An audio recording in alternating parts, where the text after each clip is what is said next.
It's Monday! Time to kick it right now. Time to rock and roll right now. Hottest show on the streets. We're talking your Bama football news in my own word. George Truly, Stephen Smith of Touchdown Alabama magazine, despite the loss to Texas. We want you guys in here, making your voices known, getting your opinions out, venting what you want to vent. You can do this right here in my own words. We're bringing the show from the magic city of Birmingham. We stream this to you via YouTube. Speaking of the channel, you know what time it is. You hit that subscribe button. Tap subscribe right now. Get everybody you know. Uncle, auntie, great-grandmama, don't matter. Get everybody you know. Hitting the subscribe button. Sharing this show to every platform that you have. Making this your spot here for Tide Football. Hit that like button. Give us that thumbs up right there. Trying to get the show 50 likes out the gate to start it here. That daily super chat go $100 daily. Super chat go $100 right now, right there. It seems like, John, we've already hit that daily super chat go of $100. So you as the Bama Nation already on your job. Already doing your thing right there. We've already got that goal. And that goal was my man Big Bill from New York. Let's go with the $7 donation. And then my man, the cash man, the big bank. You know what I'm talking about? We got Jimmy Clay in here with the $100 donation. Woo! Let's get it. Appreciate everybody helping us out. Getting started, pumped up here on the show. We want to hear from you guys. You can do this by calling 205-448-1358. The number to call in. Get your voice be made known on the show.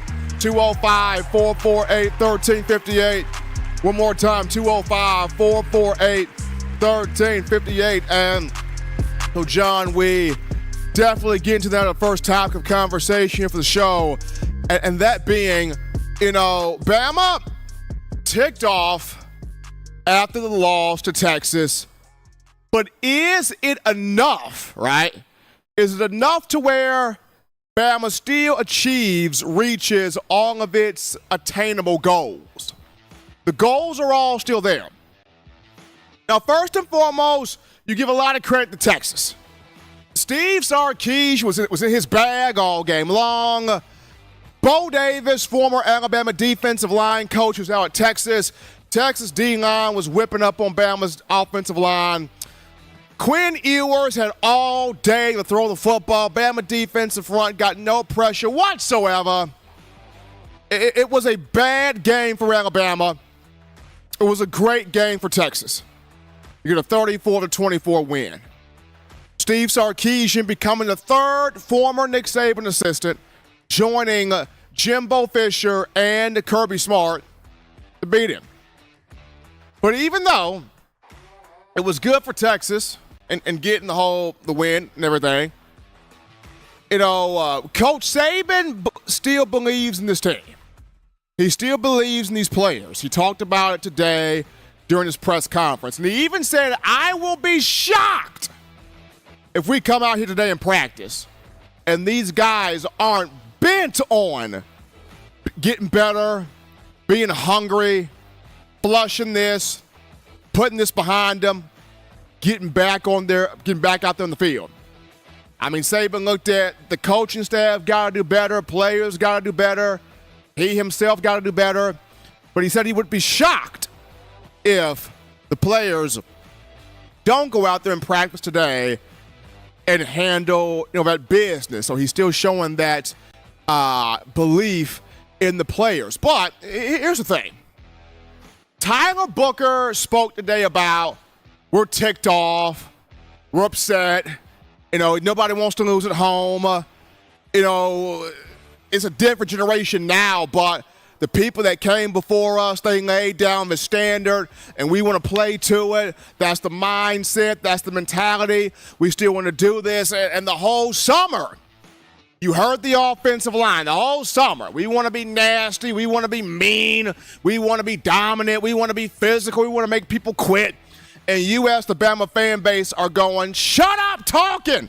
Do it. Shut up talking. Go out there and do it. That's you as the Bama fans, right? Go out there and do it. We want to see this done on the field. Cool to talk about it. Great talking points. But when will this become action? When will it become corresponding action? Right? That's what you, the Bama fans, are craving. Talk is cool, right? But where's the corresponding action to the talk? That's what you, as a Tide Nation, are saying here. And whether that's Tyler Booker bringing this up, whether it's Dallas Turner bringing this up, the thing from you, the fans, is where is the action, right? You can talk about being ticked off all you want to. You can talk about being peed off all you want to. But when is the action going to come? When is the action going to come? When is this going to be backed up, with some action here? And that's what you, as Bama Nation, is wanting to see, wanting to look at, and wanting to get done. And for Tommy Rees and for Kevin Steele, it's time to settle in and tighten up for both of them. It's time for Tommy Rees and Kevin Steele settle in and tighten up. I mean, Alabama was able to run the ball well in that first half, with that first quarter. I don't understand why Tommy Rees got away from it. Like, Jace McClellan was ripping runs in that first half, and Rees got away from it. And then I understand the whole wanting to take shots downfield. But for Tommy Rees, you got to just take what the defense gives you also. There were so many times in the game where Roydell Williams is wide open in the flat people in that game. There were about 3 to 4 times in that game we're calling deep shots downfield to Isaiah Bond and company, and no offense to that. But if you go back and you watch the All-22 cam, Roydell Williams at the bottom of the map, at the bottom of the formation, is wide open. And if you hit him, that's a first down. That's a chunk yardage play. He makes a few moves. We could be saying touchdown here. So, for Tommy Rees, it's if you are seeing that the run game is working, continue with that. I understand you want to build and mix in some other stuff, but if you are seeing these backs running with purpose, the way Jace McClellan was doing in that first quarter, you continue to run that with purpose. And then for Kevin Steele, you gotta get pressure. There was no pressure in that game. None. Defensive line didn't push the pocket not one time. I didn't hear Dallas Turner's name called once all night. I didn't hear Chris Braswell's name. I didn't hear Quandarius Robinson's name. I was trying to put out a missing persons report, an APB. Like, where y'all at? I was about to go full Dora the Explorer. Donde esta? Where you at? Didn't see you. Didn't see you. Didn't see you. So, pressure from the defensive line perspective. Gotta press the pocket. Nowhere in the world Quinn Ewers should have had all that time throwing the football, doing exactly what he wanted to do. The key question, guys, here in all of this: can this team, under Coach Saban, well, it's a real question. Does this team under Coach Saban really know what the standard is?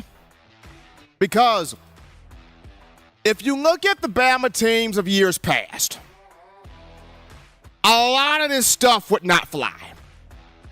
You got a lot of former players on social media upset at that game, from that game, ticked off from that game. I go back to, this would not be happening, right, defensively, with Jonathan Allen, Tim Williams, Ryan Anderson, Deron Payne, A'Shawn Robinson, Jaron Reed. You get the gist. It wouldn't be happening with those guys. It would just not be happening with those guys. Those guys played with a sense of pride, like, you ain't gonna come into Bryant-Denny and beat us by 10. 10! That ain't gonna happen. No! No! Does this group understand what the standard really is? There's a difference between building a foundation and just wanting to be a part of a foundation. It's a big difference. When you're building a foundation, you're putting your blood, sweat, tears, arm, legs, thighs, everything. When you're building foundation, platform, when you're building.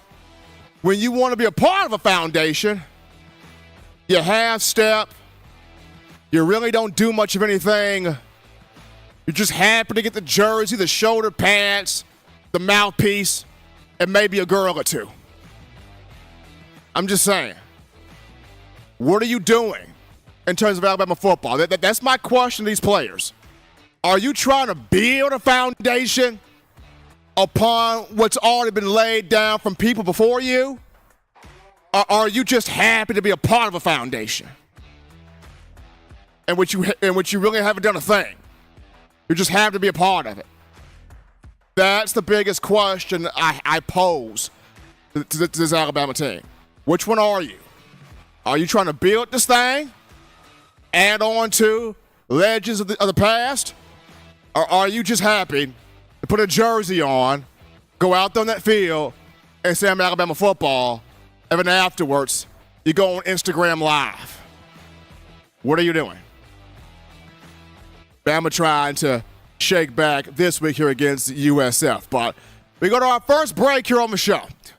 Don't touch that dial. We're just getting started. Upon our return, I want to hear from you, the Bama fans. Do you feel like this team can still get to that SEC championship, college football playoff, national championship? Do you feel that way? We'll get to you after this.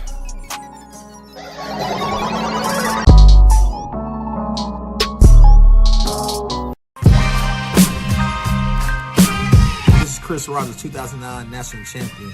You are listening to the baddest, when I say the baddest, sports show in the state of Alabama. In my own words, you know, yours truly, Touchdown Alabama Magazine. Don't touch that dial.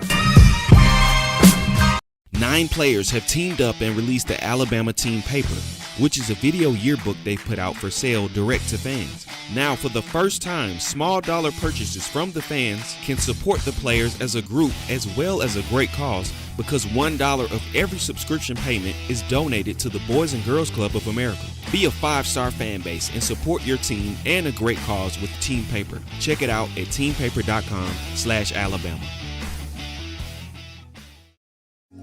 Remember the taste of Grandma's delicious sweets? Emily's Heirloom Pound Cakes brings back those precious memories with just one bite. Each cake made from scratch. They make the perfect dessert to share with family and friends for any occasion, and ordering is easy. Visit emily'sheirloompoundcakes.com. Click the online store and shop. Then pick up your fresh cake at the kitchen in downtown Homewood. Order yours online at emily'sheirloompoundcakes.com. Emily's Heirloom Pound Cakes, making memories from scratch. All right, people, we're back to the action from the break on a Monday. Getting that work week started off for you correctly. In my own words, yours truly, Stephen Smith of TDA. Happy to have you guys in here. I definitely want to pay homage to the victims that happened during the 9/11 attacks. Very special day that we remember here.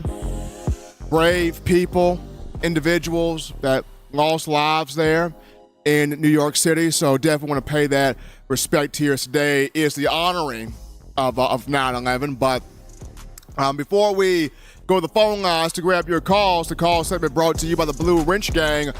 got to pay a word to our sponsors here. This episode brought to you by Caldera Lab. Caldera Lab. So, first impressions matter. They do. There's no way around it. And your face is most likely the first thing that someone notices about you. How your skin looks is going to determine, good or bad, the impression. Clinically proven to impression. So it's clinically proven to reduce wrinkles, fine lines, and signs of aging. Caldera Lab is the leader in men's skincare and is here to save the day and your confidence. You use our exclusive code TDA at calderalab.com to enjoy 20% off their best products. Caldera Lab creates the high-performance men's skincare products, and the regimen is your twice-a-day formula to transform your skin. And the best part, it's super easy. Literally takes 20 seconds in the morning and 30 seconds at night. Well, 30 seconds in the morning, 30 seconds at night. So what does Caldera Lab offer? Let me just tell you. First off, they got the Clean Slate, which starts and ends your day. This face wash leaves all skin types refreshed. Then you apply the base layer right after to moisturize and hydrate your skin. Even better, it absorbs fast, leaving you with the matte finish to start your day confidently. Then you got the good, is your go-to night face serum to round it out. This clinically proven multifunctional serum that helps your skin look tighter and smoother, as well as helps reduce the visibility of wrinkles and fine lines. So you get the 20% off with our code TDA at calderalab.com. That's 20% off at calderalab.com by using the code TDA. So you jump into skincare and first impressions with Caldera Lab today. The link in the description for Caldera Lab. And let me tell you people, it's done wonders for me. I have used the base layer, I've used the Clean Slate, I've used the good. You can see my face, skin clear, no bumps there. And I was one that was not big on skincare products in my younger life. Huge on it now. It's important to take care of your skin and to have your skin take care of you as well. So calderalab.com. Check them out there. Gotta love the man, Jimmy Cash Money! Bank it in, Clay, that $100 donation, the super chats. We go to the phone lines right now to grab your calls. Call segment brought to you by the Blue Wrench Gang, 205-448-1358. Number to call in, 205-448-1358. You're live on the show. What's happening, how we feeling, state your name, where you calling from. You're live on the show, caller. You are live, caller. Go ahead. Brian from Richmond, Virginia. Hope all is well. It's been a while since we chatted. Hey, how we doing, man? It was shockingly amazing how unprepared we were for that game. And you know, I stayed away from social, from YouTube, from SEC Today, from ESPN. I basically checked out for 24 hours, and now I'm getting back into it. So I'm going to try to keep my rant, A, under control, and B, short. There's two thoughts that I had coming away from this game. The scary one is we were just unprepared. We walked into it, both coaches and players alike, completely unprepared for a big game in BDS. The scarier thought is we just don't have the talent to keep up with good teams. Sarkisian came into that game and owned us. He had a game plan that went off without a hitch, and we let it go off without a hitch. I think you kind of opened up with it. No defensive pressure. Offensive line, you know, we've kind of crapped on Dalcourt a lot, but that game basically was crapped on by Seth. Caden Proctor really succumbed to a lot of pressure on the edge. There wasn't a facet to that game as it went on that we could handle. Everybody with half a brain and two eyeballs could see that Jalen Milroe was not the same player after his first pick. Just was not the same. Head wasn't there. He was thinking about everything too much. There wasn't a flow to this game. And as much as we were ecstatic for what he did against MTSU, that was Middle Tennessee State. That is not a top-tier program. So it was nice to come into this game thinking he can do more, but quite frankly, and unfortunately, I think we got our answer. I think we got our answer as to where our quarterback situation is right now, and we need to have a hard look at that. Defense, I was shocked that we did not, A, have the pressure, but also just the intensity, just the wherewithal on the field, the height. They almost seemed half dead at times. Best thing I liked seeing in the MTSU game was watching James Smith walking around like he was Bobby Boucher out of The Water Boy. That guy was talking to himself, jumping up and down. He was almost a man possessed. And that was against MTSU. I saw none of that on the defensive line. I saw no intensity, no heart. The only thing that was a positive in that game was Will Reichert. And thank God for Will. And thank God for him being back. James Burnip as well, his kicks were great. Our secondary, which we had vaunted in terms of this depth and this experience and this basically this intensity, got torched on multiple occasions. And they rightfully were left kind of with an empty bag because our defense gave Quinn Ewers all day to do whatever he wanted. I could have been in there playing quarterback with the pressure that defense was given. Very disappointed in the way that the players came out. And if we have a defense now, if I'm sticking to that again for a moment, where Kevin's going to let them kind of run the gambit, Kevin's going to let them do their own thing, they didn't show me that they can't. And this is supposed to be a very intense offense. And they did not see it at all. So again, the scary thought is our first big game at home, which should be a guarantee, we were amped, pumped, ready to go, and ready to take somebody apart. The scarier is we just have hyped ourselves beyond our capabilities. And Stephen, let me just leave you with a last concern, and it's something that's been bothering me for a couple years now. Nick, and I'll roll all the coaching deficiencies. Tommy Reese getting out coached, Kevin Steele getting out coached, run the entire gambit. It all rolls back to Nick Saban. I know it's sacrilege, and I know we don't want to give him too much critique, but something has passed Nick by in his inability to take out the players that aren't performing on the field. I would have been happier during that game in the second half if most of that starting lineup was benched and we had some of the freshmen in there and we had some of the players that have been chomping at the bit to get some field time and we had another quarterback or two to see what would click. Appreciate that call there from Brad. A lot of passion there from him. We're going to take this call right here. We're live on the show. Well, you're live on the show. What's happening? How we feeling? State your name. Where you calling from? Hey, Stephen, how you doing? This is Alan X from Alexander City. How you doing? Doing great, Alan. I mean, you're trying to, number one, talk people off the ledge, but at the same time, you're trying to be a realist, so it's a balancing act. It is, man. I want to join you and send my thoughts and prayers to those people that were affected in 9/11 too. That was very thoughtful, man. And but back to this game, a lot of things in the play here, Stephen, as far as Alabama and what happened.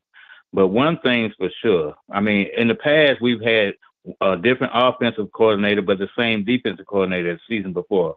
Or we had the same defense coordinator, but a different offensive coordinator from the year before. But this time we got a new offensive coordinator and a new defense coordinator. And sometimes with young players and with a couple of veterans that, may or may not be so good, sometimes to get that down packed on both sides of the ball, offense and defense, it takes a while. I'll give you an example. Texas, what they were running, offense, defense, okay, that's what they've been running since been there, since Cesar Keys been there. So they kind of got that down packed. Whereas these players, it's a new system. It's everything new because you got a lot of young players. And think about this: when you have to start a freshman offensive lineman, to begin the season, and your freshman offensive lineman have to start on the team. But that means that wasn't a junior or a sophomore or a senior. good enough to start over there. So that tells you something. And then you're starting a freshman safety, and then they're learning this new system, plus all the other guys learning this system and stuff. And so I just believe this. Now, Texas, they had a more veteran team. They got more NFL players. They looked like they looked like a veteran Alabama team is what Texas looked like. They looked like a veteran Alabama team. If Alabama had the veterans and the talent that experienced talent, I say, if they had the experienced talent that Texas has, then it would have been a different ball game. But we don't have that, and I still think we're going to be all right. Just how all right we will be, I don't know.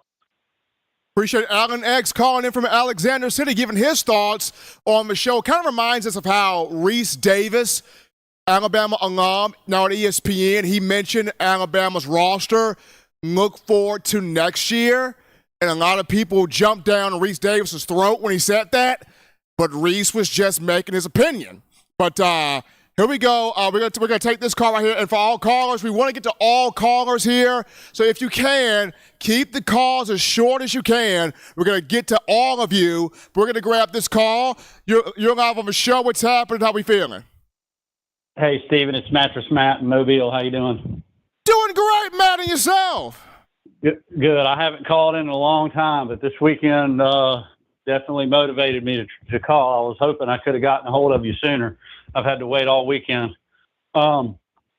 Anyway, I don't think Texas was the better team. I think we didn't go to Plan B. You're never fully prepared for a game. You're adjusting as the game goes on. And we didn't adjust and identify the problem. You diagnose the problem. You identify what the problem is. You can't be in denial about it or worry about feelings. You have to, and I was shocked that Jalen Milroe started the second half. And Saban said he started the second half just because he made that one good pass. But it was obvious that we had no momentum on offense. And Jalen Milroe, this is not personal, okay? This is not personal, anything against Jalen Milroe, but he is not a game manager. He can't make quick decisions. I learned a lot this weekend about how important being a game manager and a quick decision maker is. We said the offensive line was bad. That's because Milroe couldn't make up his mind. If your offensive line gets beat, you get out of the pocket immediately. And Milroe, it would have been an entirely different ball game with Tyler Buchner in there. Tyler Buchner, I will say this, he didn't play much on the previous game, but when he gets the ball, he makes a decision. He makes the decision, and I'd rather see a guy throw the ball away all 4 times than to just stand there and look confused. So you can't be a dual threat quarterback if your threat is not dual. I mean, you have to have the threat to be able to make decisions and to be able to pass the ball for your running ability to even be a threat at all. So if Milroe starts the next game, I'm not even going to be able to watch the rest of the season. If we keep Milroe in there just to save face and just not to piss the rest of the players off because they want Milroe, no, you have to put a game manager and a coach on the field. That's what the quarterback is a coach on the field. And he gave up the ball 2 times. It should have been a 20-point swing. If we had somebody that could just make quick passes out there to our fast receivers, that's all we would have had to do.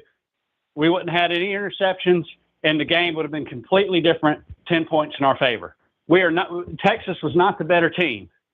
We just did not adjust during the game at all. We kept the same problem going the entire game. We didn't adjust to the problem. So Milroe is the problem. We have to get Milroe out of there and get Tyler Buchner in there. All the fancy stuff doesn't matter. The win is what matters. Fanciness does not matter. Appreciate Mattress Matt from Mobile making his points here on the show. We grabbed this call. You're live on the show. What's happening? How we feeling? State your name and where you calling from. Hi, Stephen. Bill from New York. How are you? Doing good, Bill. Good to hear you, brother. Good to hear you. Well, listen, thanks for the shout out for 9/11. You know, I lost a lot of friends and people close to me. Anyway, back to the game. Look, you know, the sport has changed. I know our defense looked bad. I can't defend, especially the defensive line, but it's an offensive game now, Stephen. You know, and Milroe, I like the kid. I respect his talent, but he didn't have composure out there. His accuracy was terrible, and he made poor decisions. And with those sacks he took, I believe in my heart that you look at names like Hurts, Tua, Mack, Bryce, they would have got rid of the ball some of those times. They would have thrown it away. And I think when he did make decisions to run sometimes, he made them too late. You got to make good decisions, Stephen.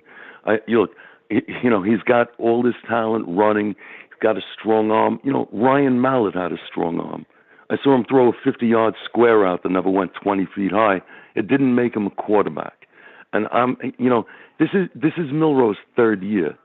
When Hurts came in, you know what I mean? These guys didn't have that much time, and they did things right. My thing is, look, I'm not the coach. I'm just some crazy fan from New York. What do I know? But I think it's time to go. I like Simpson. I can't see Buchner at all. He had his chances at Notre Dame. He didn't play that well. He's here. Okay, he's got some experience, but I would rather go with Simpson. You know what I mean? And I don't think our offensive line is bad. I think they're good. When you're playing better teams, you don't have as much time. Do you know what I mean, Steven? You're not getting the time you would get against Middle Tennessee State.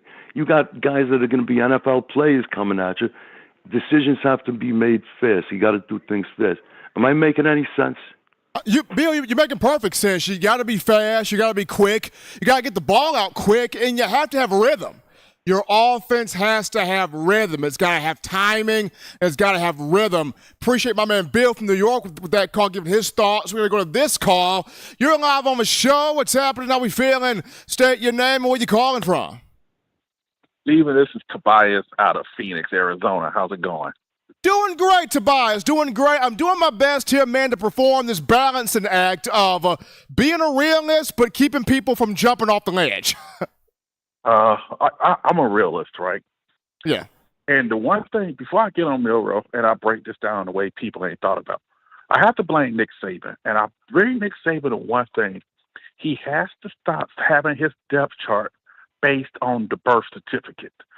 If Caden Proctor was the best guy, hey, at left tackle, I expect a true freshman at safety and left tackle to take their lumps. That's part of being a freshman. It's going to happen. But at quarterback, if Dylan Lonergan, they may say twos or whatever, if he has shown the most potential and these three other guys are below average, put him in. You know who did that? Chip Kelly. UCLA almost lost to Coastal Carolina starting a below average starter because he was older. They put Dante Moore in. They've been winning games. And if I want to take lumps, I'd rather take it with the young guys.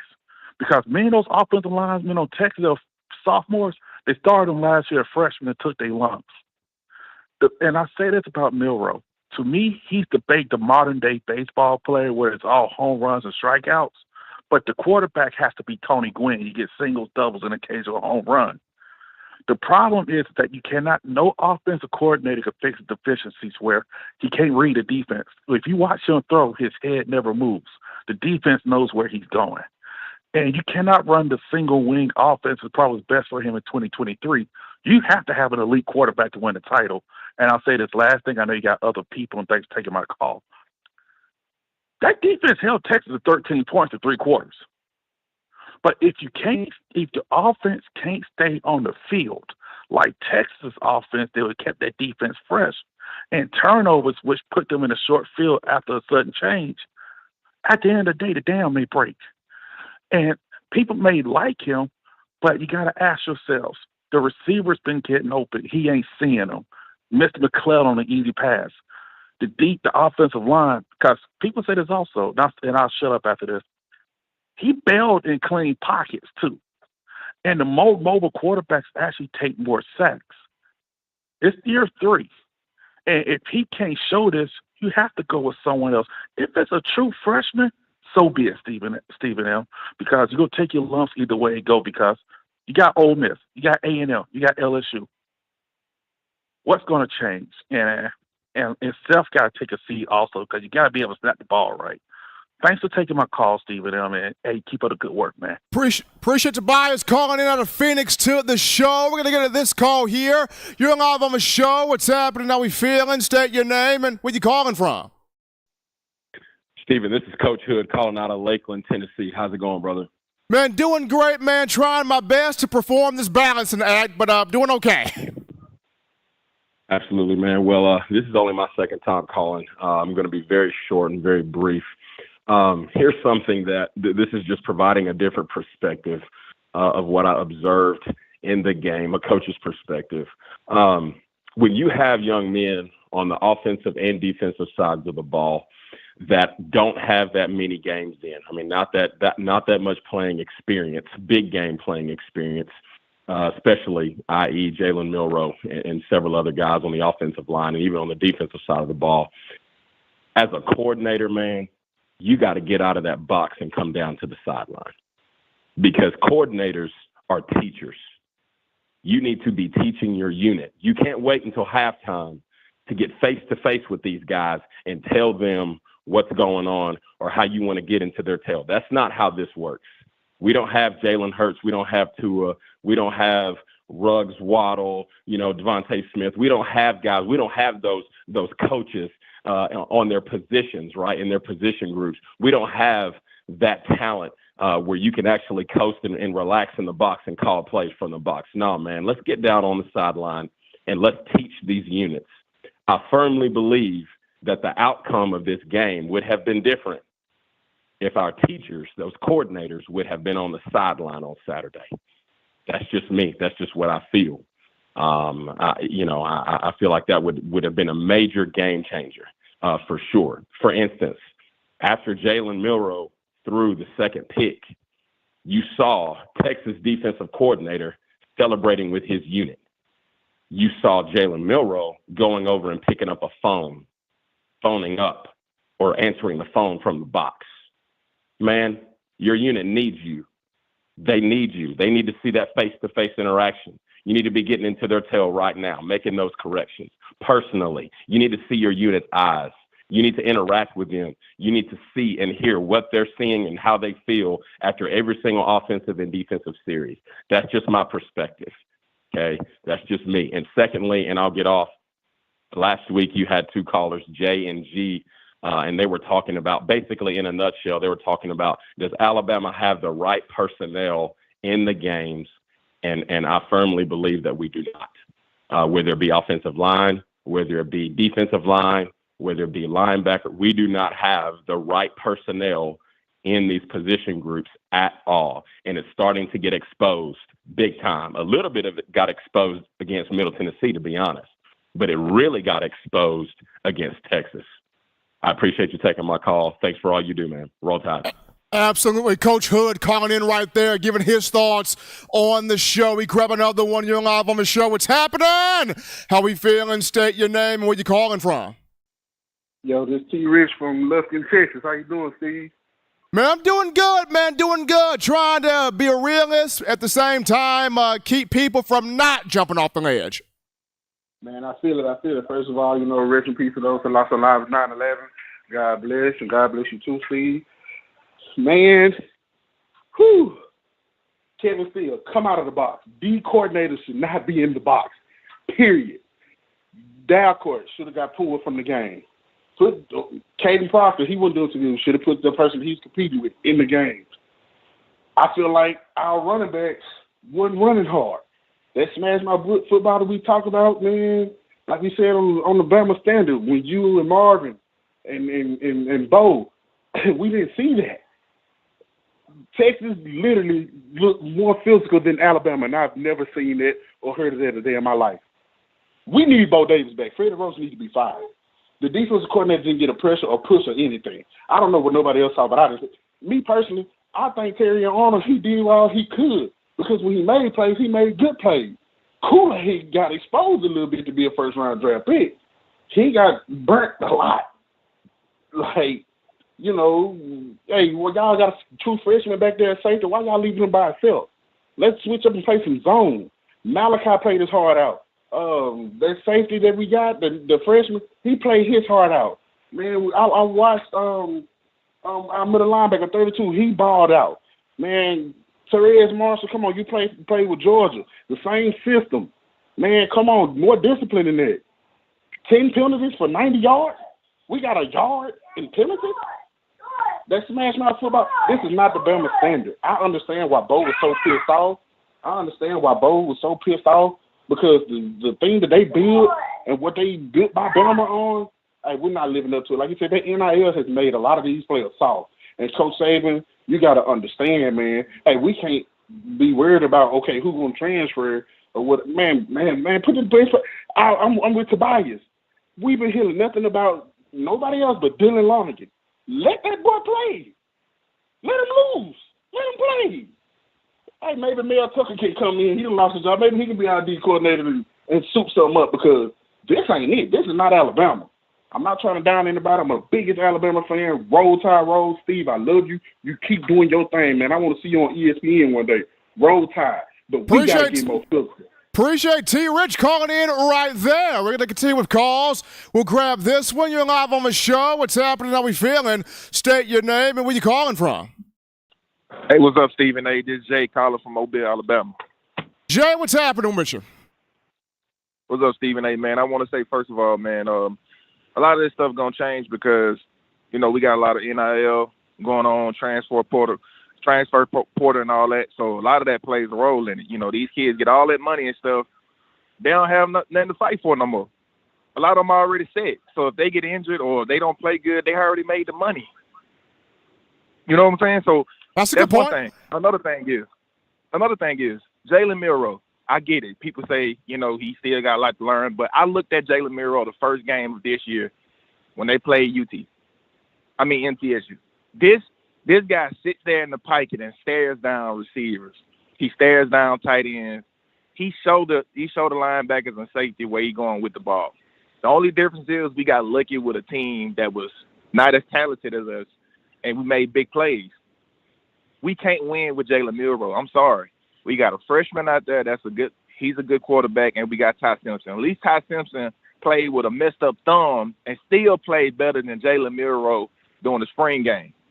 That's a fact.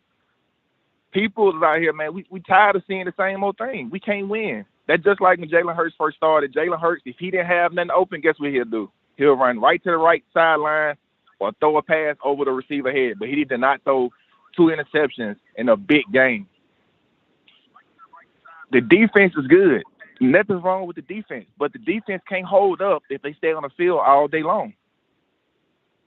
That's what it is. We got a good team, but we can't win with Jalen Milroe. That's it. I ain't going to hold you up all day. That's just my sentiment on it. Appreciate Jay from Mobile. His thoughts here on a Monday. Continue with calls.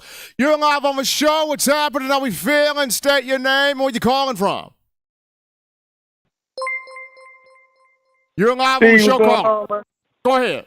Hey, what's going on? This is JD Long, man. JD, what's happening, brother? Man, I'm stressed, man. That's a hard loss, man. Now, JD. Now, I had a buddy of mine who turned to the bottle a couple of times after that game. Did that happen to you too? Yeah, man. I'm back. I feel good, though, man. We're gonna be all right, man. I just got a couple of points. I ain't gonna hold you up, Steve. Also, my condolences and my respect go out to the victims of 9/11. Man, you know, that was a wild day, man. But God bless USA and bless you too, Steve. I just want to hear a couple of points, man. You know, Steve, I've been the biggest Jalen Milroe fan since last year, man, and I'm still sticking with Jalen Milroe. You can't give up 2 interceptions. I definitely understand that, but I will say we got to get better production from the offensive line. I mean, it could have been some disasters from some bad snaps, man, that we got from Seth McLaughlin, man, and then Kalen Proctor. I mean, when you got a quarterback that's inexperienced and he's struggling, man, we got to do stuff to make it more easier for him. I agree with Coach. We were saying having like the coordination come on the field, man. Like bump all that. This ain't NFL, man. Be on the field with your guys. I was looking at Sark. Man, Sark was interacting with Quinn Ewers, making sure, seeing what he was seeing. Like, it shouldn't be we got everybody. I mean, even though he's been on the team for 3 years, this is the guy's first big start, man. Like, I can't blame everything on Jalen Milroe. Like, the defense, we played strong for the first half, or maybe like first 2.5 quarters. But, man, when we got the lead, Steve, Jalen Milroe brought us back to get the lead. Bad as he played, he brought us back to get the lead, Steve, and once Texas got the ball, they drove it right down our throat and scored. Actually, they were just throwing easy passes to their tight end Sanders. We couldn't even wrap up making tackles. I mean, that's unacceptable. I mean, we got to do better. I mean, it was a lot of people to blame. I know everybody want to blame Jalen Milroe, and he do deserve a lot of credit for us losing the game, but it wasn't all on him, man. Like, we got to do better with blocking. I still feel like we can't get the running game. I feel like our linemen too big. What you think about our linemen, Steve? You like they're too big and slow? I mean, JD, everybody from this game is looking at themselves going, where do I need to get better at? Where do I need to get better at? Where do I need to improve? Because, 10 penalties, that's not on Milroe. Yes, he did have 2 interceptions. I get that. But the bad snaps were not on him. It was not all on him. Everybody's got to get better. Appreciate J.D. Long calling in right there. We got some super chats to get to. Jamie Wilhelm, let's go with the $4.99. And the super chats, appreciate Jamie. Oh, man. Here we go again. Jimmy, cash, bucket, money. Clay, Benjamin, Franklin, $100 donation in the super chats. Appreciate Jamie Wilhelm and Jimmy Clay helping us. Oh, we got another one. Eric Beasley, EB, with a $10 donation. How about that? Everybody showing love right here. Everybody showing love right here. We jump back in the phone calls now.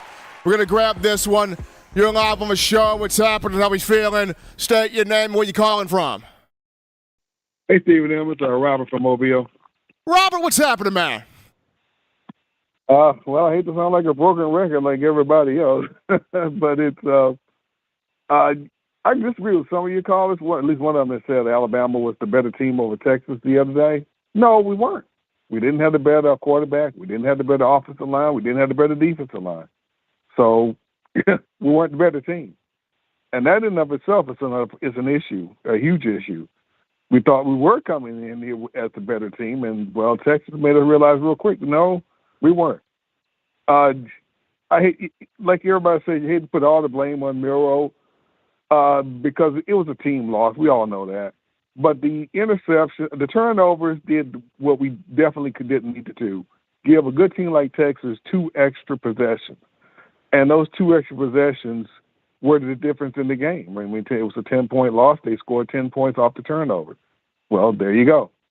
It's, you can't give them anything, especially Steve Sarkisian. I mean, he's probably the greatest offensive mind in college football. It's a tie between he and Lane Kiffin. And now you get a guy 2 extra possessions. I mean, that just can't happen. Like your previous caller said, the 10 penalties, again, came back to bite us in the butt. Nick Saban, I think, says like something like 10 of them is another possession. If they're over 100 yards of offense, that's another possession. So now we're given, from the turnovers and penalty, we gave that Steve Sarkisian 3 more possessions than he otherwise would got if we play error, if we reduce the errors in our game. And that's becoming a trend, unfortunately, in big games. It is a trend that the team doesn't perform well in big games. The biggest games of the season, where someone is more evenly matched with us. Alabama used to thrive in those games, and now the last few, there are only a few in the season, and we haven't been winning in them over the last 2 seasons. That's another problem in and of itself. And I think, like some of your callers said, it may be time to look for a change in quarterback. Because, I mean, you said coming in, Saban, that the quarterback position was open. If it was really open and your mind wasn't made up, then it's starting to seem like you didn't give the other two quarterbacks a real solid chance to compete. I mean, if Milroe is struggling, why can't they get to start in the next game? One of them get to start in the next game with the first team. So if nothing else, the fans can see, hey, no, he's right. Milroe's the better quarterback. But right now, it seems like they're not getting that opportunity. And it's kind of unfair. It's unfair to them. It's unfair to the team. If you're going to say this open, then you need to let it really be open. And I mean, we almost can't blame Pete Golden anymore with the defensive performance that he was giving us, because once again, the defense looked like the Pete Golden defense down the stretch. Guys looking to the sideline, unfamiliar what to do, and then they're letting big plays get behind them, and no sacks at all. In another game. And if someone says one more time that the offensive line has 300 pounds this and 300 pounds that on offensive line, I'm going to scream. I don't care how big those guys are. If they're letting people get by them, what difference does it make? Maybe you need to lose 50 pounds then. Maybe you'll be quicker, then they can't get around you. Because 300 doesn't seem to be doing us anything. So that's irrelevant. I don't want to hear it again from those announcers. I think they're just trying to absorb Alabama fans right now. Look how big your offensive line is, and your quarterback's still running for his life. It's can we right the ship? I don't know. We have to get used to Alabama being just like every other team. The days of winning the championship every other year, unfortunately, folks, is over.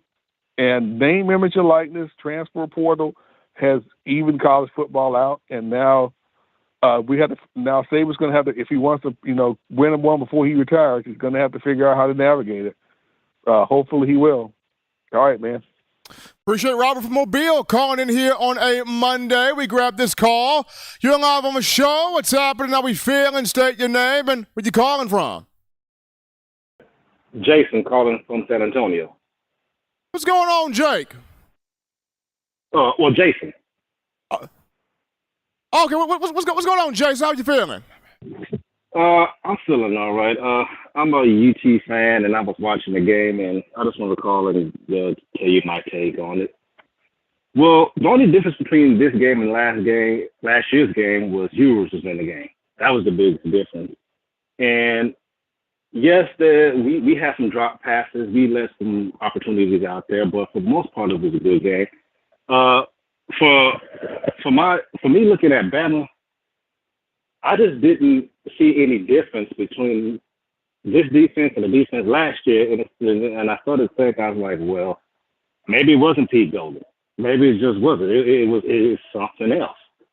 And I was sitting here looking at some of the defenses that I was seeing, and McKinstry kept getting beaten. So I was just like, what's wrong with Kool-Aid? Because they seemed like they kept picking on Kool-Aid. And some of the throws that Ewers was making, y'all, Bama fans, you got to understand, y'all not going to probably face another quarterback like that here on out. That's the last time you're going to face a quarterback that's going to be able to make throws like that. Because Ewers, he was dialed in. He wasn't afraid of Alabama defense. And it one, because y'all couldn't touch him. It looked like his jersey was icy white the whole game. From the time of the kickoff, man, Jason, his jersey was prepared for him to go to a wedding. That man was clean. Yeah, that's basically what it was. And I was wondering defensively, where was Chris Braswell? And I saw Kendra Blackshaw in there, and I was wondering about Sean Murphy. I didn't see him in there. It was just one of those games, just like, because I thought it was going to be a close game like last year. But the way that our O-line and the D-line played, that shocked the hell out of me. Because our edge players were just a lot more quicker than your tackles. So, to me, it doesn't matter who you put at quarterback. It can be Buchner, it can be Milroe, it can be Simpson. If y'all don't get them tackles right, it's going to look like that. But from the rest of the season, I don't think there's anybody on your schedule as far as taking snaps on the center that's going to give you that type of problem. So from me being a Texas fan, and we're going to be in SEC come next year. That was more also a start getting prepared to come to the SEC. So it was all about the preparation. And one more thing before I go. I noticed something about Saban's demeanor on the sideline. He was just walking on the sideline with his hands folded, looking down like, I knew it. I knew it. I knew it. I knew it. I knew it. It looked like he didn't have no damn faith in his own damn team. That's the way I looked at it. And he kept even keeping Milroe in there, didn't understand it. Because, last time you pulled the quarterback out, it worked out good for y'all. So, Bama fans, the season ain't over. We got as Texas, we got a long road to go. We can only get in our own way, and same goes for Crimson Tide fans. So, thanks for taking my call. Appreciate Jason calling in from San Antonio here on Today. We continue with calls. We grab this when you're live on the show. What's happening? How we feeling? State your name and where you calling from. Hey, Steve, what's going on? This is Mike from Chicago. Mike, what's happening, man? Not much. Hey, I think, again, I got to be the man of reason. I just hate when the team loses. Everybody wants to attack the team's effort, their character, and things like that. Again, losses happen, things happen. I think everybody out there, it was a good game as far as everybody gave an effort. Everybody put try to win the game. I don't feel it's NIL. I don't feel anybody thinking about anything else. Hey, they put an effort in. They went up against a good team, and they lost. It happens. Somehow or another, there's this belief in Alabama that every year Alabama wins the championship. No, they don't. They only have 6 in the 16 years in which Saban has been there. And before then, I always bring it up. It's like there's this belief that Alabama was just winning championship. Was not happening. Hell, I played for NIU. We came in there and kicked that butt. Okay, so it's not that. We can't. Let's support the team. I'm not a fan, and fan is a derivative of fanatic. Be a supporter, okay? That's number one. It was a team loss. There was things that happened, but I do believe they gave the effort to try to win. They got to get better. Hey, Sark is one hell of an old coordinator. He's one of the best, and you give him talent, it's hard, and then he knows Saban and the defenses and the weaknesses and the things that he does with the match zones. It's a recipe to sometimes lose, and that this belief that there's always something that can be done to be win. Okay, if you put this player in, I've never seen Ty Simpson play. I've never seen Buchner play, but everybody believes that okay, if you just make a change, it's going to get better. They're on the bench for a reason. This is a man that has won 7 national championships. He's not going to just play. He's going to play the best players. Everybody's going to play the best players. So to believe that there's guys on the bench that are these super phenomenal players on the bench and they're just not playing them is ridiculous. I give my last statement. I give an example. When Alabama beat Kirby Smart on that last play by Tua, he throws it down the sideline, cover 2 corner, didn't sink deep enough. Devontae Smith catches a touchdown.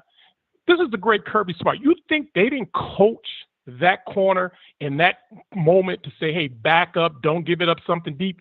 It happened. Somehow or another, the corner had a brain fart. He did whatever.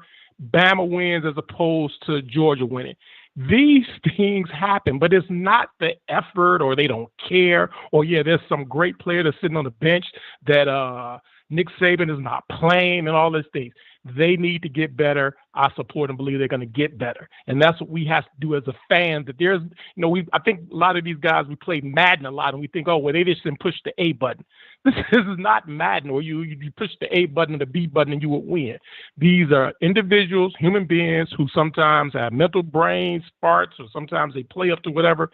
But hey, I support the team, the character of the team, the direction in which the team goes, the hard work in which they put in. Again, like last year, they went 11-2. They didn't go 5-6, 1-11. They went 11-2, went to a bowl and won. Sometimes we can't support the team just based on wins and losses or championships. That if you don't win a championship, you stink. If you do win a championship, then you're the greatest. There is a place in the middle. And again, as I said, we need to support our team and not just whenever losses come, then okay, the worst people in the world, and then we win, they're the greatest people in the world. We have to support them throughout. And again, that's my whole additive that, as I said, I think they put an effort in. Did Sark come up with a plan? Did the players come up short in different areas? Did they have brain farts? Did they have different things? Of course that happens. But that's part of being a team. That's part of playing football. Sometimes you're on the top. Sometimes you're on the bottom. And they will turn it around. They still have a chance to win the SEC. They still have a chance to go and be champions. So as I say, roll tide. Let's support the team. Let's not be fans and be fanatics. Appreciate Mike from Chicago giving his thoughts here on a Monday. We got this one. You're live on the show. What's happening? How we feeling? State your name and where you calling from. Hey, Stephen. I'm David from Mobile. Doing good, man. And yourself? I'm doing great. Listen, we got 8 5-star outside linebackers, and they disappear in games. They don't lay a glove on nobody. They don't have any effect on the game. Something's up.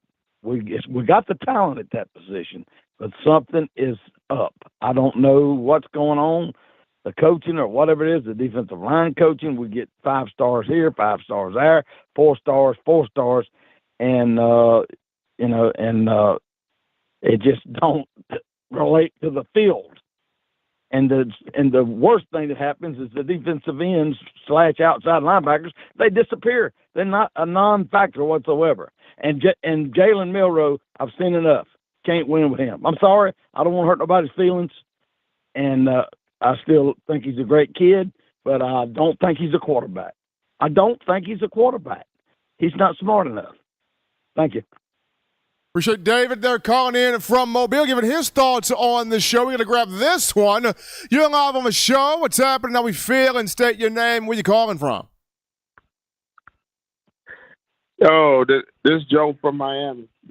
Joe, what's happening, man? What's happening, man? Not much. Right now, man, I agree with what a lot of people are saying. I think that we need to find out whether it's going to be Todd Simpson or Dylan. Find out who's the quarterback of the future. Let's run with that. All these defensive line, I think just all of the positions need to be up for battle. You know, if Braswell and Dallas can't get there, we just need to run a rotation. Everybody at 5-star. Let's just throw fresh bodies out there and see who could stick. And J.C. Layfield, I mean, that didn't look like a first-round tackle to me, the way he got beat. And he looked like he needed to be kicked in the guard. I think we done gave Delcourt, too much opportunities. He's just not it. Seth McGuffin, all this run the damn ball and all that stuff. Look here, that performance, whoever we cross-training, whether it's Ferguson or whoever, might need to give him a shot because they did not establish the run game. And that's the bottom line. And we got to get these lines fixed and find a quarterback of the future, and then let's go from there. Joe from Miami giving his thoughts here on the show. We grabbed this call. You're live on the show. What's happening? How we feeling? State your name. Where you calling from? What's going on, Steven? This is Austin from Montgomery. How you doing? Doing good, man. Doing good. And yourself? Oh, man, I can't complain. First time caller. I just got a few points I want to make. I kind of want some feedback from you. As far as the QB position goes, Milroe, he's fast. He can run a 4.4 and all that. But, if you can't hit wide open receivers in stride, then what does it matter? You know what I mean? And, when he had the running back on the wheel route, I can't remember which quarter it was in, but he was clearly going to go in for a touchdown, and he overthrew him. And then on the play where Isaiah Bond was going up the sideline, and he had the cornerback beat by 4 steps, and he kind of threw it back shoulder, and Isaiah had to turn around and catch it, and he fell down. So just those few little things like that, I mean, that's 14 points if he puts it on the money.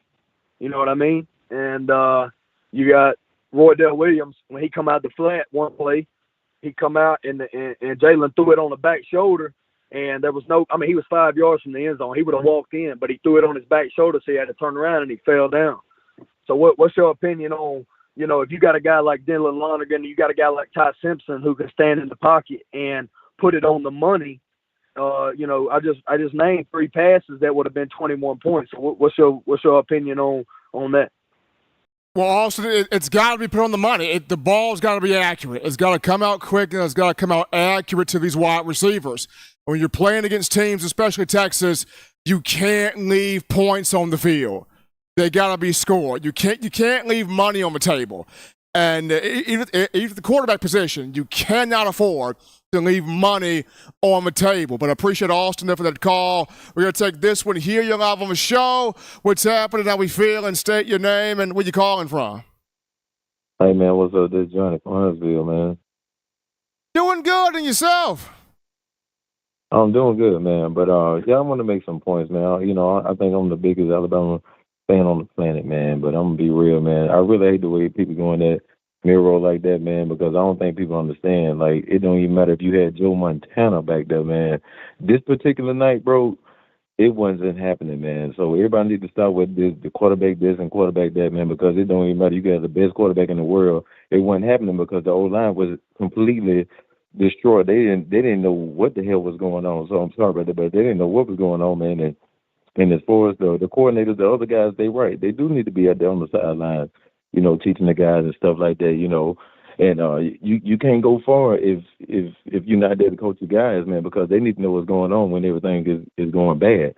And I think people need to just relax on Miro, man, and get to do more of a chance, man, because, you know, everything broke down, man. Our defensive line, they didn't do nothing to crash in, you know what I'm saying, on yours, man. So, I mean, everybody just gotta, you know, you gotta look at it on the other side and stuff, trying to look at stuff tunnel vision, you know, get the guy a chance, man, and I appreciate that. Appreciate Johnny calling in right there from Huntsville. I mean, yes, offensive line struggled mightily. Defensive line, no pressure whatsoever. You cannot hang the entire loss on Milroe. Yes, he plays a part in it, but you cannot hang all 100% of this on Jalen Milroe. The thought process is how does this team move forward, especially when you're still trying to attain the goals of SEC, college football playoff, maybe a national championship. But we'll take this call here. You're live on the show. What's happening? How we feeling? State your name and where you calling from. Name is Timothy Jones from Georgia. What's happening with you, man? Not much. I was one of these people that thought, hey, we're gonna beat Texas by 14 points or more, but nah.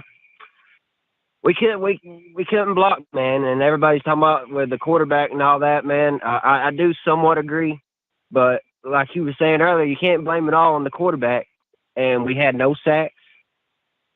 So we really got, I mean, I hate to say it. I mean, it got dominated. So it's like, it was a close game, but I think if we get these penalties, if we get rid of them and keep the offense on the blocking, we'll look better on offense and whatnot. Quinn Ewers, he's incredible. Playing a big-time game. Appreciate Timothy calling in there from Georgia. Now, I'll say this. For a lot of you, and you've been talking about having Kevin Steele and Tommy Reese both on the field, I thought that would happen in this past game. At least one of the two coordinators on the field. I thought, personally, you would at least have one of the two. I think after this loss now, they both need to be on the field. They both need to be on the field. 100%. We're going to take this call here. You're live on the show. What's happening? How we feeling? State your name and where you calling from. Isaac from Mobile. What's happening with your man? Oh, man, I'm disappointed like the rest of the fans, but I want to offer a few different perspectives. I ain't going to be too long. First of all, I do agree with everybody, though. I think the coordinators need to be on the field because I saw one play like Kool-Aid and Malachi was frustrated because they couldn't get the calls. Like the call was taking too long to come in. So I do think the coordinators need to be on the field. All right, quarterback. I'm just going to offer up a few different perspectives. And the fans probably ain't going to like this, but I'm going to say it anyway. Okay, everybody's saying Simpson, Buchner, or Dylan Lonergan, right? All right, cool. Okay, Ty Simpson never started a college game. Is he going to perform in that atmosphere against Texas?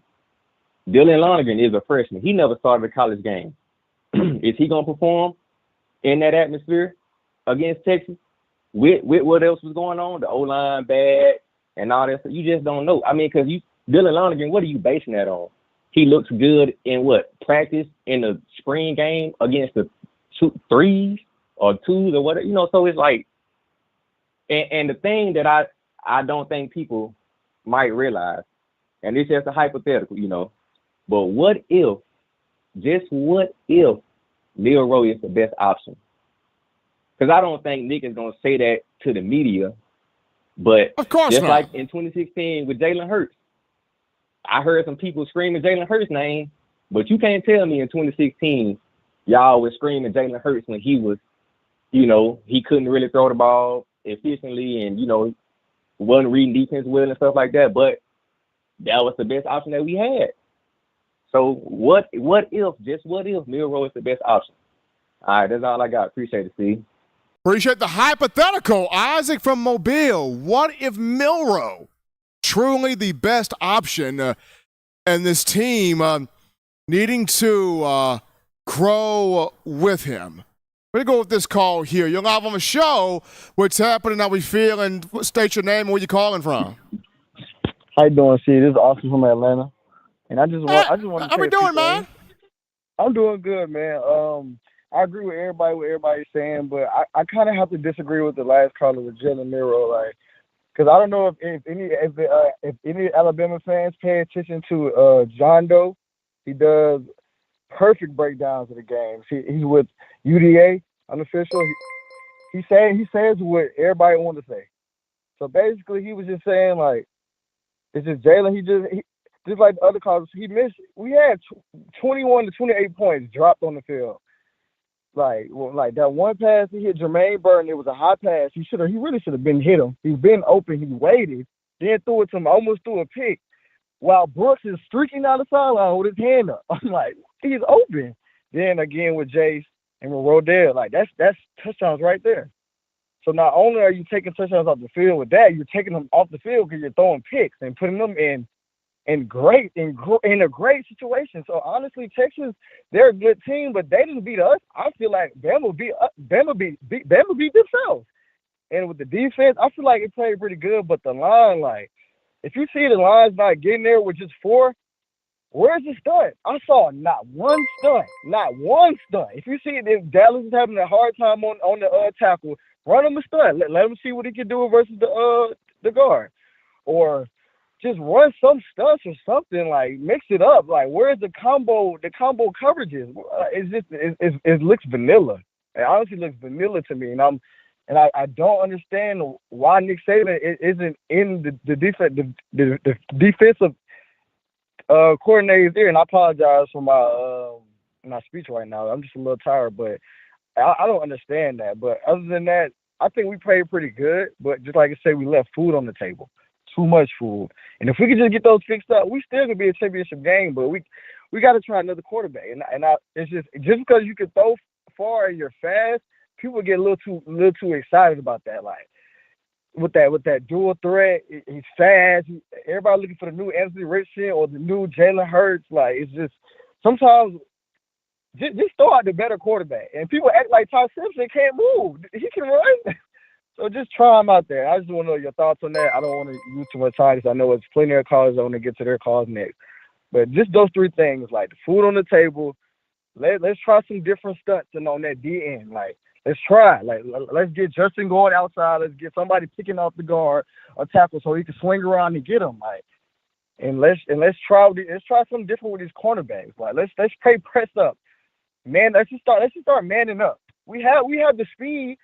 Nick, I don't know if Nick is not telling them to turn their heads no more. If they don't believe in their athletic ability to keep up with these receivers, like Terry Alder, he was right there. He was in phase a lot of times, but he's just grabbing. You don't have to grab. Just turn your head and be in phase with him.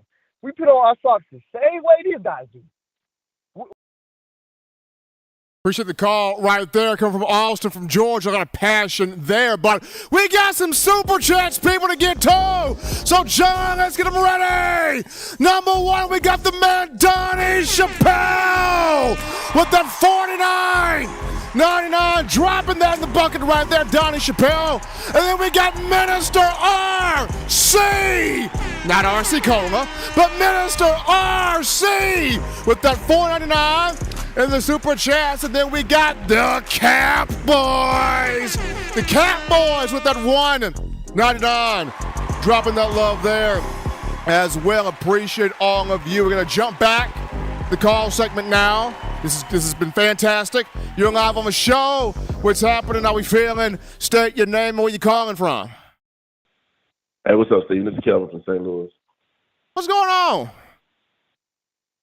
So I was at the game Saturday night, man, and I was so disappointed, man. I mean, there was no adjustments at all, and even if they did make adjustments, both sides of the line was just terrible. I'm gonna put it flat out. They was not good. Proctor got beat. They didn't give him no help at all. They just put him on the island and said, "Hey, good luck." I mean, not sent a tight end over there to chip block, nothing. Dallas Turner and Boygby, I don't know where they was at. I want to go to the Tuscaloosa police station and file a missing person report because they was just nowhere to be found. The safeties, I'm so tired of these safeties getting beaten, man. I mean, if you put them on one-on-one, they can't cover.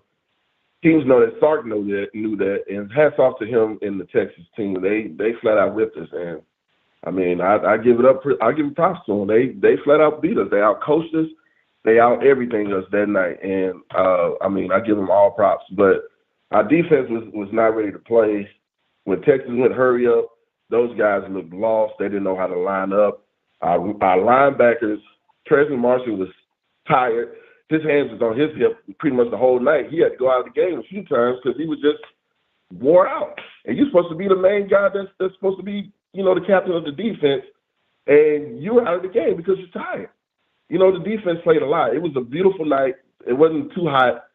Everybody should have been well rested and ready to go, and we looked terrible. We looked lost, man. I just don't understand. I don't know if you know where was our defensive line Saturday night? No pressure. I can't remember the last time the quarterback was just so clean. Everybody talking about MTSU. Last game, the quarterback got rid of the ball so quick so they couldn't get to him. There was no excuse for this game. He had all day to throw that ball. All day. I could have been the quarterback at Texas and completed a throw because he had that much time. So I don't know what's going on. Our line got to get fixed. Both offensive and defensive line has to get fixed. I don't know what he's going to do. I don't know what he can do. But, I mean, I'm not going to talk about Miro because it's just beating a dead horse right now. Even if they put another quarterback in there, it wasn't going to make no difference. Not with what their line was doing. It wasn't going to make a difference at all. It's probably going to be even worse. So that's probably why they kept Miro in there. He's a mobile quarterback. They knew their line was getting towed up. So they said, well, we'll just keep Miro in there because he can run at least if he get in trouble. But other than that, man, like I said, I was frustrated. It's one of the most frustrating games I've seen in a while. So that's all I got to say about that, Dan. I appreciate you taking my call. Kevin from St. Louis, letting the frustration out. You can talk, you can vent, you can cry. Get your time to do that right now. We take this call. You're live on the show. What's happening? How we feeling? State your name and where you calling from. This is Dax from Las Vegas.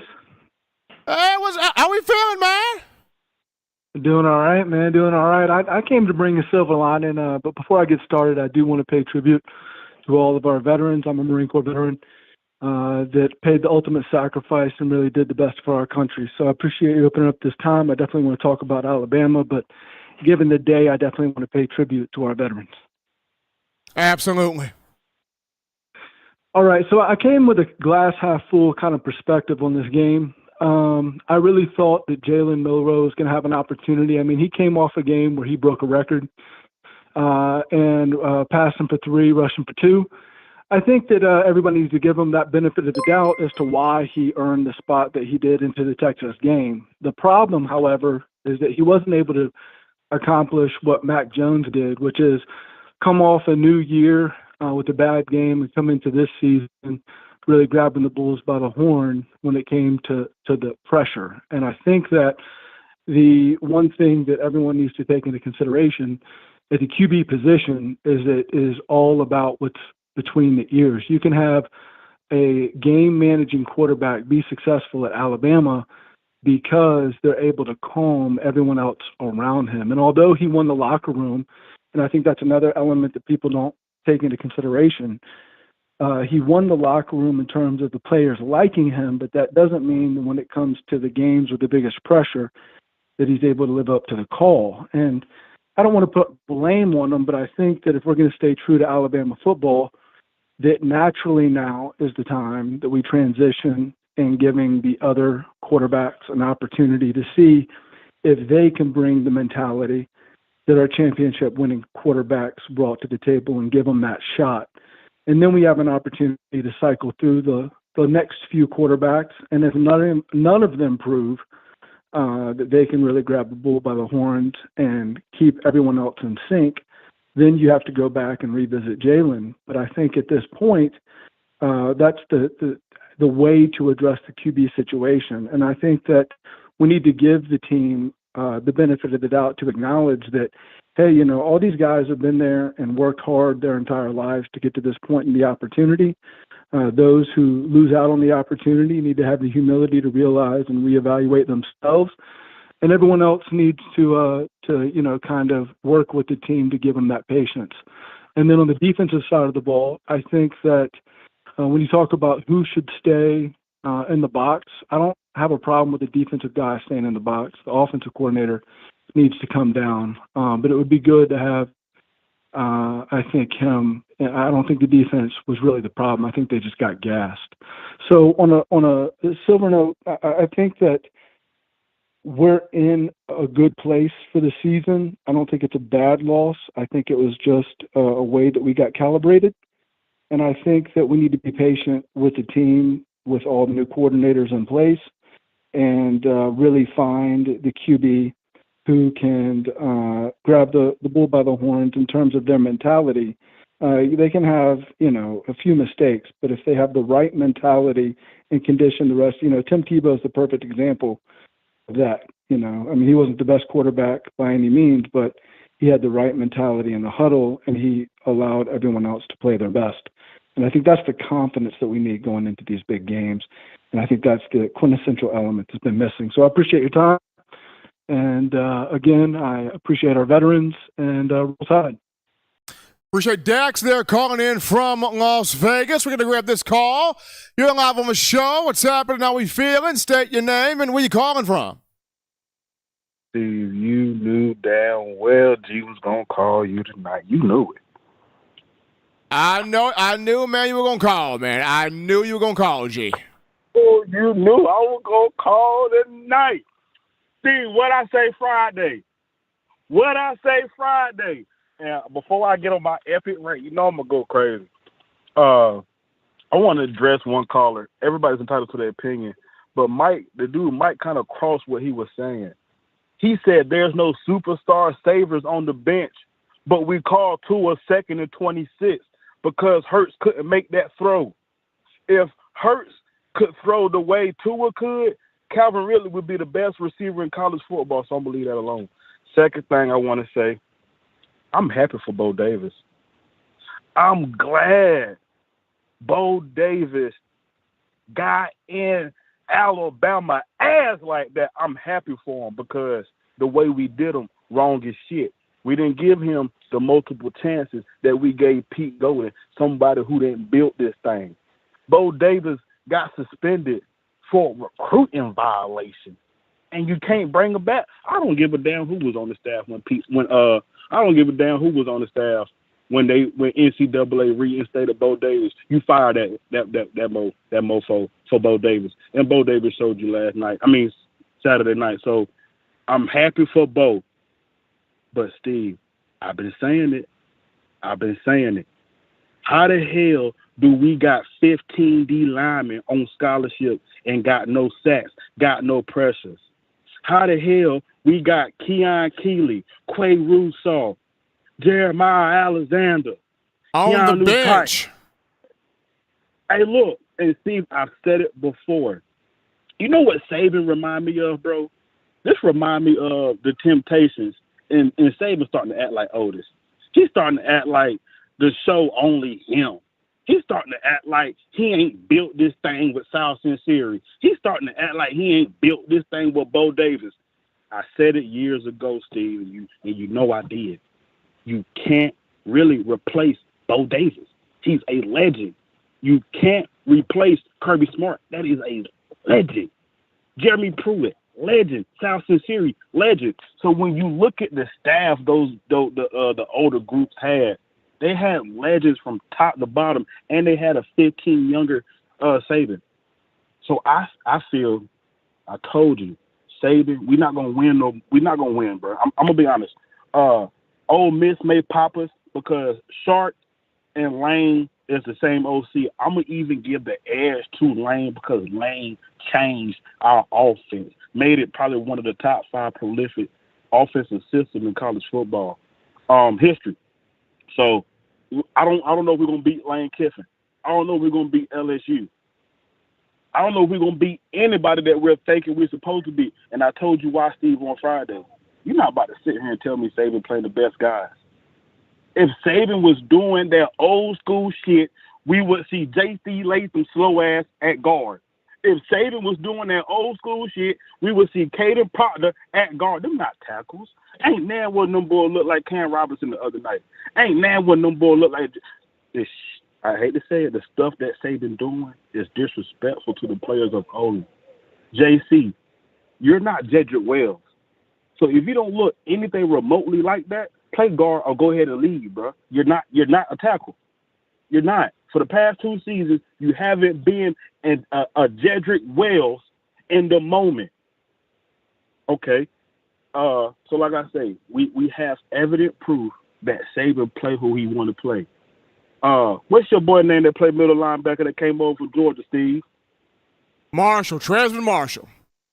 Shouldn't be out there over Jefferson. Tresman Marshall was no help with those passes across the middle, but we all know who would have been. Caleb Downs. I'm not going to say Caleb shouldn't be out there. People got to understand, too. That shit was a whole bunch of lights and a whole bunch of big names out there and a whole lot of expectations, and Caleb only 18, 19. So I think Caleb is okay, but I'm going to call bullshit on Saban. I thought it took too long to learn the playbook, Jalen Moody. I thought it took too long to learn the playbook, Kendrick Blackshire. I thought it took too long to learn the playbook, Eli Ricks. So we see that he will gaslight you just because you're not at practice. But when it come down to them Saturday lights for the past 4 seasons, we ain't really been it, Steve. Milroe, to me, I'm going to be honest. Milroe played a good game. Actually, I might be the first person to say that. He played a good game for what he worked with. Every quarterback has a flaw. Tua Tagovailoa. His flaw was he was allergic to throwing the ball away. It damn near cost his career with his hip. Jalen Hurts was inaccurate. So Milroe's problem is reading a defense. But like I said, you got people just talking. Do y'all know what it takes to read a defense and you getting your head knocked off? Like for real. And it's 150,000 people watching. That's not a light task. If your O-line is getting you whooped, people like even me, we don't need to be too hard on that. That is a lot of pressure. That is a big stage, especially big also Bo Davis. I'm happy for you, bro. It's just a big stage, Steve, and I'm worried about Bama because I just don't think Saban will put the guys out there. I'm gonna say this and I'm gonna go. How many times do we have to give? I'm not even gonna do Dalcourt so hard, but I'm just iterating how I know he don't play the best guys. How many times did he get a chance to start, Steve? Seth McLaughlin came off the bench and had to play for Dalcourt. We haven't seen Jaden Roberts. We haven't seen Rockman Eldery. We haven't seen Olenine. We have 10 O linemen, and you put that shit out there. Hey, look, Steve, when I called you and I said, "Hey, Steve, have you seen the 30-minute segment of the 11-on-11 footage?" Remember when I called you and told you about that, Steve? I remember that. What I say to you, Steve? I said, "Hey, Steve, our D-line getting their ass whooped out there, Steve. I think we got an issue, Houston." What has happened? D-line getting their ass whooped. We have an issue, Houston. And I'm going to be honest. I'm going to let you guys know people waiting. The issues, like, okay, if you really play football for real, the issues we got are not going to get fixed with the same people. I'm going to say it again. The issues Bama have is not going to get fixed with the same people. If I see Dallas Turner out there again, I don't see Keon Keeley, I'm not following Bama for the rest of this year because I understand the level of bullshit that's really going on. Appreciate you right there. Definitely, G. Appreciate you, G. The points you've been making. We got to get to this next call right here. We're going to take this call, but appreciate G from Raleigh. You're live from the show. You're live on the show. What's happening? How we feeling? State your name and where you calling from.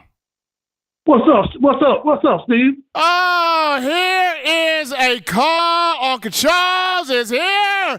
I can finally exhale. Yes, sir. Let me just say this. I want to say hello to all my brothers and sisters of Alabama Nation. Let me tell you something. We're gonna get through this thing, but I got some questions. I got some questions that need to be answered. Let me just say this. I'm sitting up there on the side of my bed watching this game. I said, what the hell is this? What is this stick model? What is this? The Exorcist? What the hell is going on here? I'm looking up in the press box, and I see an offensive coordinator running his hands through his hair like he was confused. I said, if that's going to happen, ain't no way we're going to win no more ball games. If that's going down, let me just say this. I'm not going to put near one of these young men down. I can't do that. My soul won't let me do that. But I got some answers. I got some questions that need to be answered. Proctor and that number 3, that cornerback, that safety, wherever he is, they need to go to church this Sunday. And they need to get delivered. That's what they need to do. I mean, would you block anybody? Could you block somebody? Let me tell you something. I watched Proctor get whooped every play. Now, I say this, and I say this in all fairness. If all those offensive linemen are out there on that field, and you say it's time to eat, they'll run through a locked door because there's some food on the line. Well, then, how come you can't do that with these defensive tackles, these defensive ends? You got to have the same energy for going to get something to eat, the same energy to get them defensive players. What's going on here? I've seen Nick Saban. Let me tell you something. We all know Nick Saban. We know he gets frustrated. But I seen him turn pink out there. He turned little. He was like the Pink Panther. I said, if this keeps going the same way it's going, he's gonna explode on the sideline. Now that's the Guinness Book of the World Record. If exploding coach explodes, that would be something to see. Let me just say this. I'm gonna say this to the Alabama team. Bo Scarborough came on, and what Bo Scarborough said was completely right. If you're not going to play, if you're not going to hold up your end of the bargain, go sit down somewhere. And I'm going to say this in closing. I'm telling this to the Alabama team. I want you young fellas to hear with me when I'm telling you this. It's called working together. Now, I got a couple of months ago, and I went to the store. My best friend named Sweet Willie. Sweet Willie is a midget.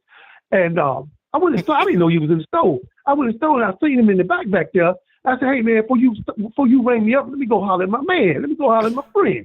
I went back there and said, what's up, Sweet Willie? He said, what's up, Uncle Charles? I said, man, why you just walking around here? Man, things just ain't right, man. Things ain't been going good. I said, well, what's the problem? He said, I can't reach that bill up there. I said, oh, I forgot. So I put my hands together and lifted him up there, and he got his bill. But in the process, I dropped my change out my pocket, and it went up under the cooler. But I was too big to get up there. I was too big to go in there and get it. But good old Sweet Willie was small enough, and he went on and got that change, and he paid for my snacks. It's called working together. That's what it's called. Alabama, get your stuff together. Coach laid the blueprint out for you to do it. Do your job. And if you can't do your job, there's other young men that's waiting on a shot. Now, I'm going to be praying for you. But if that horror movie come on again, I'm just going to have to go to bed early. Now, that's all I got to say. I appreciate you, baby. Oh, Uncle Charles from Birmingham, giving us our laughter, giving us our excitement right here. But gotta love that call right there from him. We're gonna continue here. We're gonna take this call. You'll have on the show. What's happening? How we feeling? State your name and where you calling from. Yeah, this is Randy from Iowa. Hey, I just wanted to let you know I got to meet you outside the stadium and got to talk to you, so that was kind of cool. And then a couple things. Maybe a couple questions. But first of all, I actually went to the Nick at noon, and I actually got to ask Coach Saban about what you guys were talking about. I was like, how does he determine if the offense and defensive coach is in the box or down on the field? And he explained to me that he said when he was a coach for Bill Belichick, he liked to be up. Saban wanted to be up in the press box because he could see the field better. Well, Belichick said, no, you're going to be down the field because I want you with the players. Well, according to Coach Saban, he said that he lets the coordinators make that decision. So I wanted to let you know that. That's what he says. He said he lets the coordinators make that decision. So anyhow, my question is, it may have already been talked about, but with Milroe, are we doing him a disservice by not letting him do the thing he does the best? I only seen 2 or 3, maybe 4 design runs for Milroe. Do you not think that should be a lot more than that? More should be, Randy, implemented in that game plan. I think the main thing for me, because it all starts with the offensive line, to me. And the whole summer, we saw whether it was J.C. Latham, Seth McLaughlin, Tyler Booker, what have you, they talked about dominance, physicality, being tough, making people quit all summer, but we're not seeing that. And it all starts with them. It all starts with those 5 guys up front to get the thing in motion. And if they can't get the thing in motion, you can have Sneakers O'Toole back there at quarterback. He ain't going to do nothing but lose his sneakers every time because the offensive line ain't doing anything. So it starts preferably with that group of 5. I totally agree with you. And my only thought is, and I'm hoping I'm right with this, that maybe because there's such a young line that there could be a chance that we may look back towards the end of the season and realize that maybe, just maybe, Texas defensive front is the best in the country. Maybe. You know, we may find out that they may be the best in the country on the front, and maybe this is the worst game we played because we're going against the very best, and maybe by the end of the year we'll be, getting better and better. Hopefully by the end of the year we'll be rounded into shape. So anyhow, I'm just trying to keep positive. I've seen a lot of things I'd like to complain about, but I trust Coach Saban. I'm not gonna doubt him, but I think if you're gonna play Milroe, you have to incorporate things that he does well, because the Texas linebacker after the game said, I think his name was Ford, said he's a great athlete, great arm, but he said he's a one-read quarterback. And if the opposing team is telling you that, we got trouble if they're telling us that after the game. Usually they don't talk. And if they're saying that after the game, that could be a problem. So anyhow, hey, it was good to meet you, and I just wanted to chime in. Appreciate Randy calling in from Iowa. It was good seeing Randy. It was good seeing Randy there at the game over the weekend as I was trying to deal with the heat out there in Bryant-Denny. But we take this call. You're live on the show. What's happening? How we feeling? State your name and where you calling from. Steve, Joey, run the table, Sports TV, man. What's going on? How you doing? Man, throw the whole line in the trash can, man. Come on now. Them boys know better than that, man. Come on, man. All that talking. Joey, that's all what I'm that saying. Talking they did all off season, all summer long, fall camp. What they saying? Oh, we gonna run the damn ball. We gonna do this. We gonna do that. I'm like, come on, man. I mean, y'all couldn't even get a man 3 seconds, man. And the D-line, man, I'm with G, man. I'm with G. They are not playing the best players, man. Put the young guys in and let them go to work, man. Let them go to work. Put the young guys in, let them go to work. I'm not gonna get on Miro too tough because we're gonna give him his little chance. He did make a few throws that was nice, so we're not gonna let's pipe down on Miro just yet. But like your last caller said, they do need to put it around him, his game, man. Make it work towards his game. It's so much I can say, Steve. I'm just pissed off, man. And where was CJ Dupree at, man?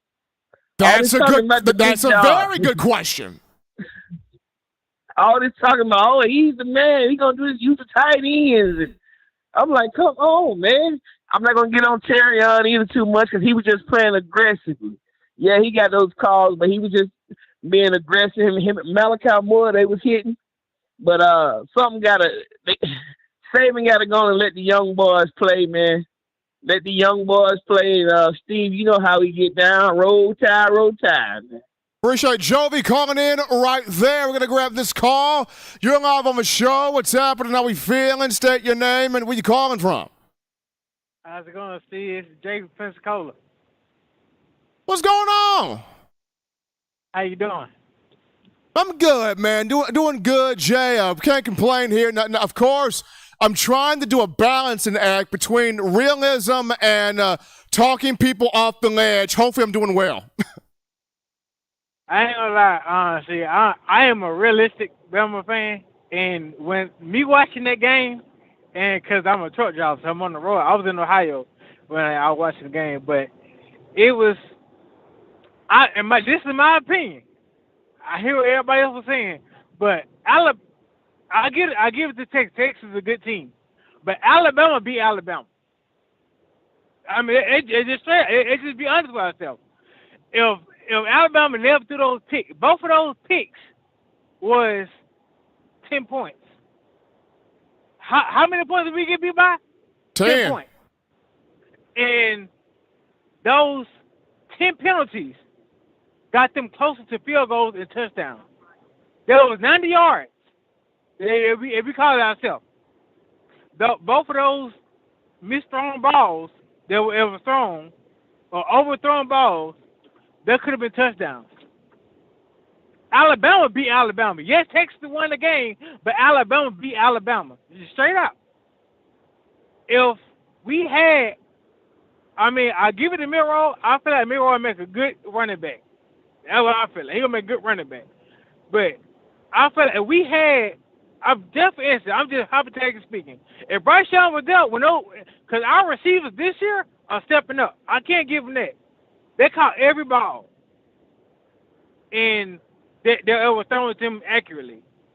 If Bryce Young was there, or we had Ty Simpson in the game, a quarterback who throws the ball, who can instantly throw the ball, of course, the O-line's garbage and the D-line didn't hold up. But if we can't fight with fire, we did good. We held them for 13 points for 4 quarters. They didn't start scoring the points till the 4th quarter. But if we have a quarterback who can throw the ball, we would have won that game, Steve. It's just my opinion, man. And what you think? I agree. Jay, I agree. If you got a quarterback that can make the right decision, but all of that, get the ball out quick when you see it. Get the ball out quick when you see it. Appreciate Jay there from Pensacola. It's all about getting the ball out quick when you see it, and you are dissecting it quickly, fastly. We're going to take this call here. You're live on the show. What's happening? How we feeling? State your name and where you calling from. Well, apparently we're going to go to our super chats right here. Thank you for that, John Ivory. We got the Cat Boys! The Cat Boys with that $1.99!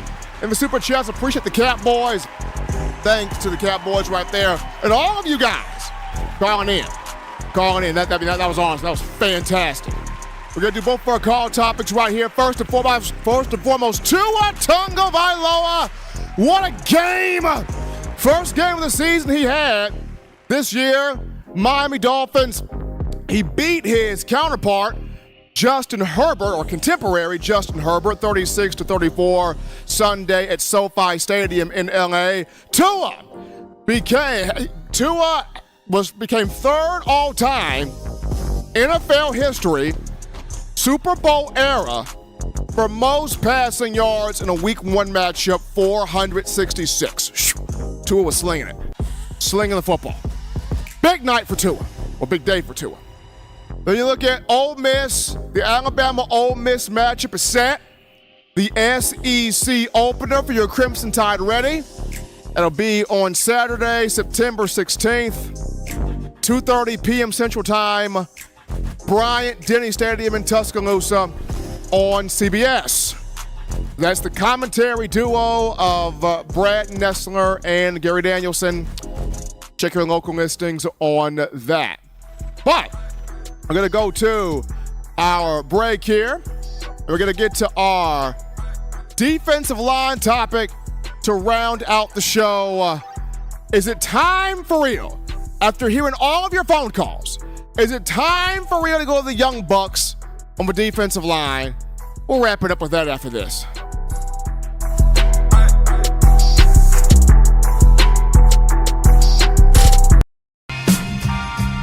I'm Malachi Moore, and you're watching In My Own Words with Stephen M. Smith on Touchdown Alabama YouTube channel.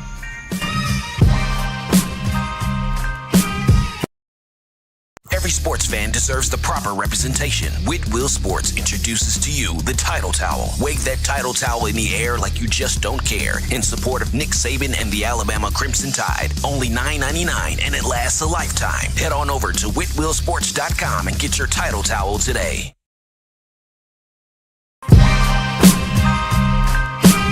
This is Chris Rogers, 2009 national champion. You are listening to the baddest, when I say the baddest, sports show in the state of Alabama. In my own words, you know, yours truly, Touchdown Alabama Magazine. Don't touch that dial. Thank you for tuning in. Show your support right now by clicking that like button. If you haven't subscribed, hit the subscribe button now and enable all notifications to make sure you don't ever miss any of the best Alabama football news, notes, and information right here on Touchdown Alabama. All right, Bama Nation, we're back rocking and rolling to the action from the break. Hottest show on the streets! Talking your Bama football news. In my own words, yours truly, Stephen Smith of TDA. Appreciate all of you writing in, texting in, calling in, donating in, making this your show, your spot for all things Bama football. We have a poll in the chat line from our own John Ivory. Poll question: who should start for Alabama at quarterback against USF? Who should start at quarterback for Alabama against USF? You got Jalen Milroe, Ty Simpson, Tyler Buchner. It looks like Ty Simpson is winning with 46%. Is that 46, John? It looks like Ty Simpson is winning with 46% of the vote. So continue to vote there in the poll. Who should start at quarterback for Alabama against South Florida? At the time, right now, Ty Simpson, redshirt freshman, former five-star from Martin, Tennessee, is leading with 46% of the vote. But beginning at a final topic here of the conversation, we're going to go to the defensive line, and it's something that you guys talked about in the Incredible Call segment. And for me, I just feel like it's time to look at the young guys now. It's time to put these young bloods on the field. Let's see what they do. I mean, you've recruited guys like Damon Payne. You've recruited guys like James Smith. You recruited guys like Monkel Goodwine. You've recruited guys like, you've recruited monsters. You've recruited monsters. Curtis Perry, there you go. You've recruited guys. It's time to see these guys on the field. A lot of these guys like James Smith, Damon Payne are five stars. James Smith's a bully from Carver High School in Montgomery. Them kids that come from East Alabama, they hungry. It's something got to give. Mama got to get out the hood. Grandma got to get out the hood. I got to feed the block. We got to get out of here. Like, That's where James Smith come from, Montgomery. East Alabama kids are built different. When you talk Montgomery, Millbrook, Prattville, Dadeville, them kids, East Alabama, yeah, them guys right there. So, time for the Tide to look at more of these young guys right here. Get James Smith on the field. Let's see what he's got. Let's see what he's got. Put him out there. Put Damon Payne on the field. Let's see what he's got as a starter. Put Curtis Perry. Put Monkel Goodwine. Put more of these young guns on the field. Let's see what they got. Because Jaheim Otis, Justin Boygby, Tim Smith, God bless them, but there's no pressure on the quarterback. None. No pressure. Bama used to be called the giant wall of you-know-what now. That was Alabama. There was one point in time you couldn't run on the team. There was one point in time we had a guy by the name of Ashawn Robinson that would jump over the offensive line and sack the quarterback himself. You had Jonathan Allen, Superman, sacking people. You had Deron Payne eating up 3 people and then getting a sack himself. You had a defensive line that was menacing. Absolutely menacing. Now, yes, a lot of that had to do with Bo Davis. And you do take on the personality of your position, Coach, I will say that. But, Otis, Boygby, Tim Smith? No pressure. None. Hitting nobody. None of these guys are hitting Oprah, and Oprah can give them a car. They ain't hitting Oprah. They ain't doing it. So, we're in a spot, and can the D-line be fixed when you look at where Coach Saban is concerned, Kevin Steele and Freddie Roach? Can this D-line be fixed? That's my thing. People talk about the O-line, and I do also, but my concern, my worry is the D-line over the O-line.